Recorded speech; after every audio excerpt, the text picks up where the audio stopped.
iPhones have always had great battery life.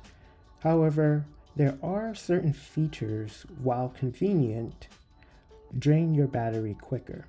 And one of those features is the always on display that was introduced with the iPhone 14 and now is on the iPhone 15 series. If you want to disable the always on display, you want to tap on Settings, scroll to Display and Brightness, and then scroll down, and towards the end you would see always on display.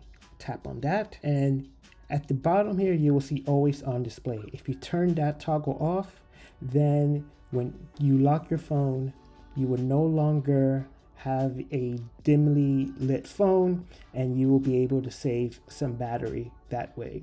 In addition, you will also be able to prevent burn-in. If you found this video helpful, do all of the YouTube things. Remember, all engagement is good engagement.